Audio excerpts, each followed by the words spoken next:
here's the thing. Here's the thing. Those notes are your uncashed checks. You see, you only retain a small percentage of what it is that you learn if you don't write that information down. And our goal is to impact, enrich, and educate the lives of 1 million people to help create 1,000 chairman tens and above. By doing so, we're going to create a better tomorrow. And we cannot afford to forget what it is that we learned today if we're going to create a better tomorrow. The next thing I'm going to need from you guys, each one, teach one. Each one, teach one. Guys, it's not about what it is that you can do, rather what it is that you can teach. Because what you can teach has been proven to be duplicatable, and duplication leads to the momentum that each and every single one of us are after. So with that being said, guys, let's get this thing started. When we talk about influence, I think that we have a really big misconception on what influence is because of what social media has done to that word. I mean, think about it. Your favorite influencers, what are they usually doing? They're usually promoting a product online, swipe up, get 10% off. Fashion Nova, boom. We base influencers off of followers. We base influencers off of likes, off of analytics through social media. But here's the thing. It's one thing to be an influencer, and then it's another to brand yourself as a person with influence. Write that down. It's one thing to be an influencer, but it's another to brand yourself as a person of influence. You see, essentially what an influencer is a leader. Really think about it. In order to lead, you have to compose influence. And each and every single one of us are a leader in one caliber or another. Some of us are leading bigger teams than others. Some of us are leading our families. Some of us are leading our marriages, our children, leading our shifts at work, or whatever the case may be. Each and every single one of us are a leader in one way or another. So with that being said, it's very important for you to understand what a leader is.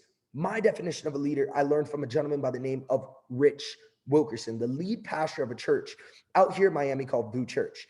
And he says that a leader is an individual that has the ability to take someone somewhere that they've never been before, but they thank you when they get there. The ability to take someone somewhere that they had no intention of going, but they thank you when they get there. You see, I think about some of the leaders that I've helped develop, some of the leaders that I've helped lead. And I can't help but come to the realization that the vast majority of them had no intention of being that caliber of a leader. You know, I think about, for instance, Cash Cartier. Cash Cartier, chairman 50 inside of the organization. When I first started working with him, he was a busboy and a felon. He wanted to make a few extra dollars.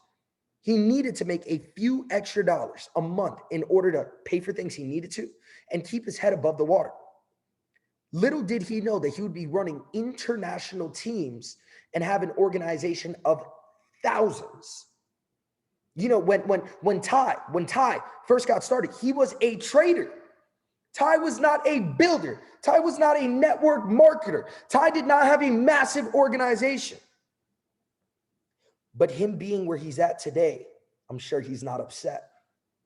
You see, a leader is an individual that has the ability to bring someone somewhere that they had no intention of going, right? So you do that, right?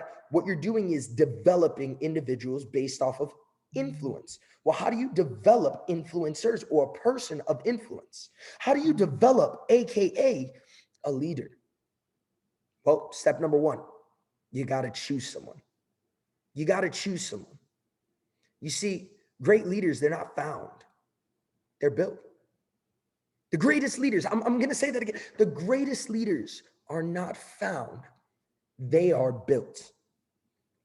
You know, so often I speak to some of my chairmen, they're like, how do I attract leaders into my organization? Well, you know, every so often you're going to strike gold and find a leader that wants to join your team from another company. But that's not our intention here. If I ever see you inside of another leader's inbox trying to poach their team, we are not associated. That is not the way we do things. As a matter of fact, I find that so corny to take off of another man or woman's plate in order to feed yourself. No. I rather genuinely and authentically be able to build a leader. I rather genuinely and authentically be able to build a leader, right? 1 second, someone's calling me.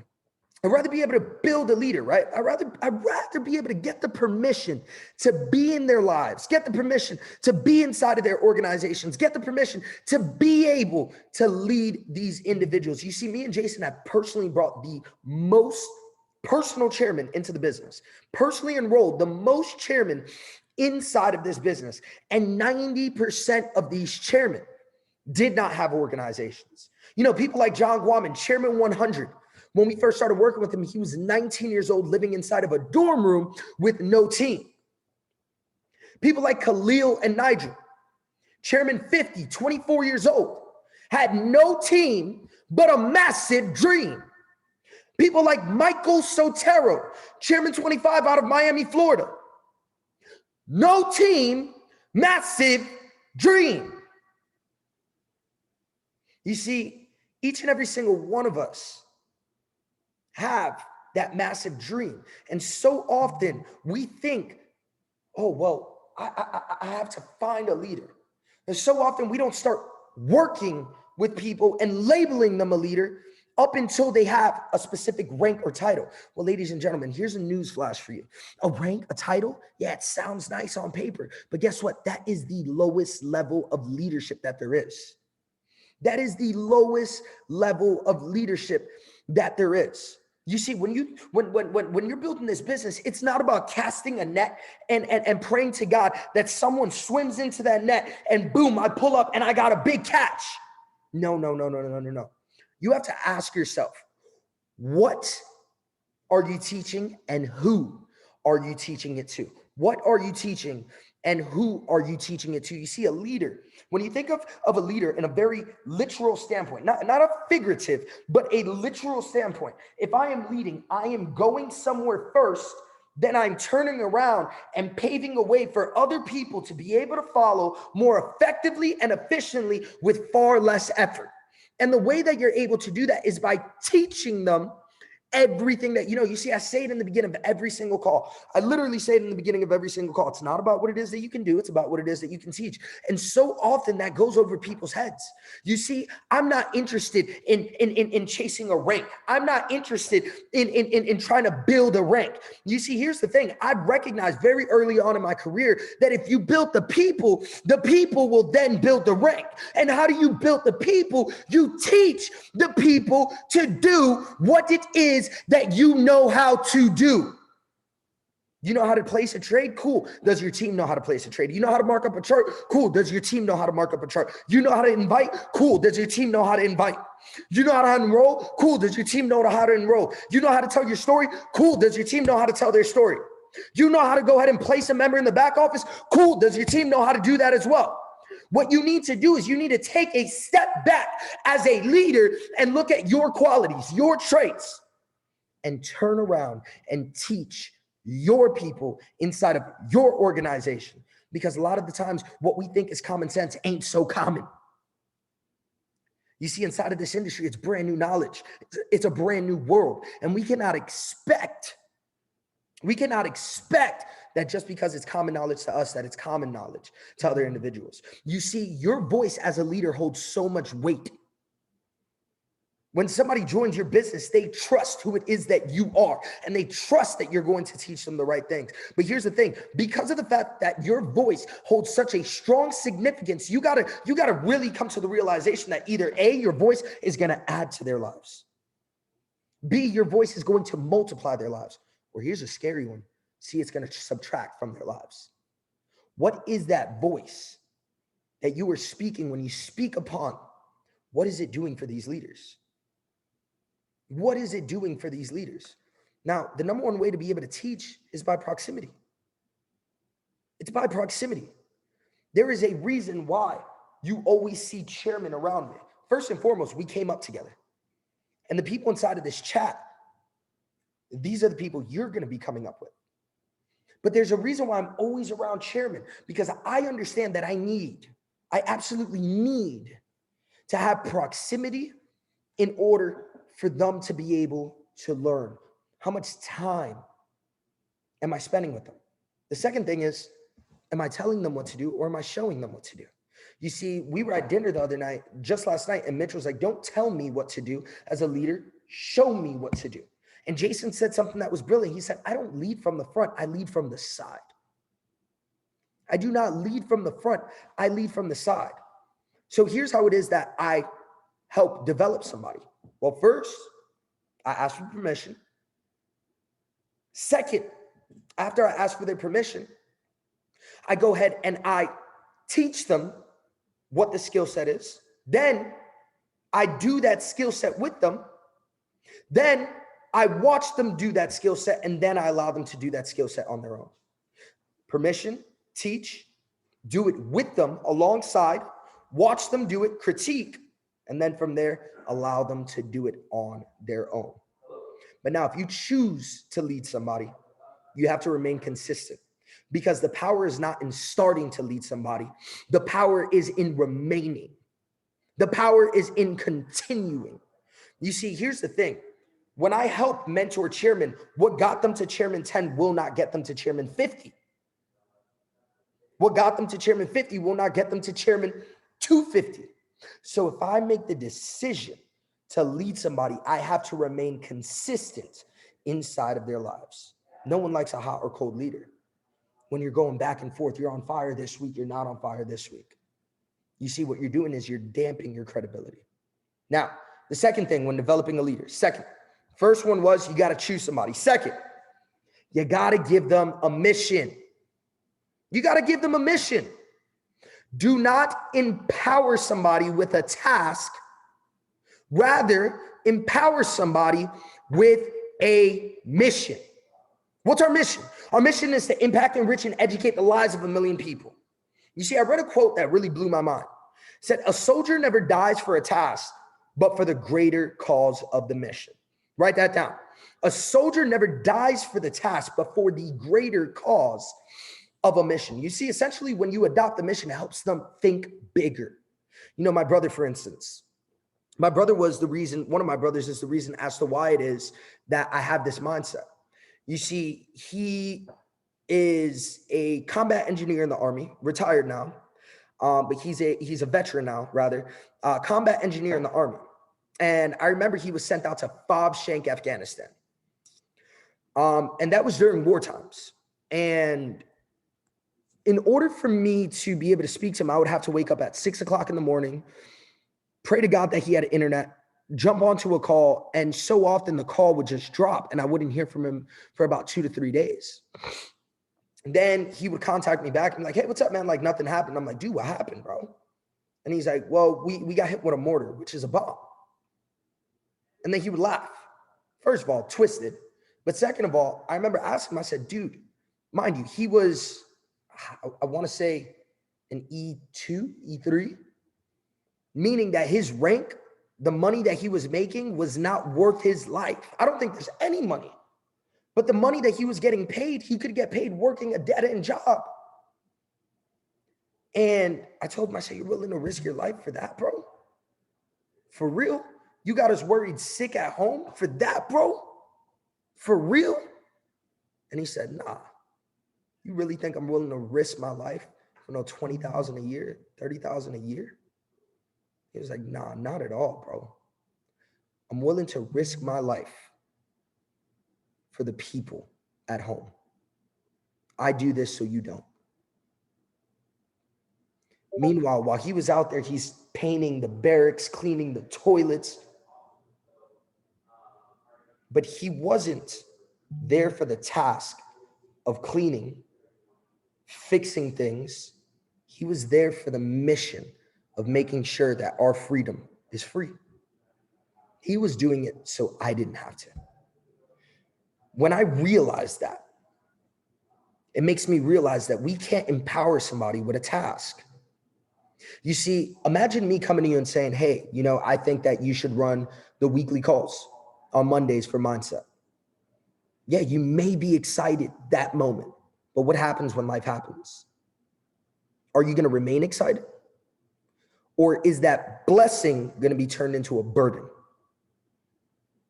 No. You see, people will quit on a task, but they won't quit on a mission. So when I go ahead and I delegate something, instead of saying, hey, I think you should be in charge of the Monday calls on mindset, you see, instead I'm going to say, hey, Do I have your permission to help elevate you? Yes. All right. Well, look, I'm going to explain why first, because everything starts with why. I really believe that your story is impactful, and the mindset that you've had because of your story is something that people are going to be able to relate to. I truly believe that at the end of the day, you have so much value to give the world. And I think that this is the opportunity for you to be able to have a platform to speak on. Now, with that being said, if I were able to give you a responsibility that'll sharpen your skills, but at the same time allow you to add value, would that be something you want to do? I got permission again. Yes, it is. Well, moving forward, I think that Mondays, you should be in charge of the mindset calls. I'm not a boss. I'm a leader. I don't tell people what to do. I ask for their permission. I empower them with the mission. And then from there on out, I show them exactly how to do it. That right there is what leadership is about. So then you give them mission, right? Number one, you choose somebody. Number two, you give them a mission. And number three, you share the purpose. You share the purpose. It's not about getting paid. It's about getting that purpose down pat, right? Because from purpose leads to passion. And the passion, that'll lead to the paychecks. You see, don't be afraid to give people a why, and don't be afraid of the people that ask why. Don't be afraid to give people why, and do not be afraid of the people that ask why. Here's the thing, guys. Here's the thing. Here's the honest to God truth. You remember when we were kids and our parents would tell us to do something, and then we'd say, why? Because we wanted to understand, and they would say, because I told you so.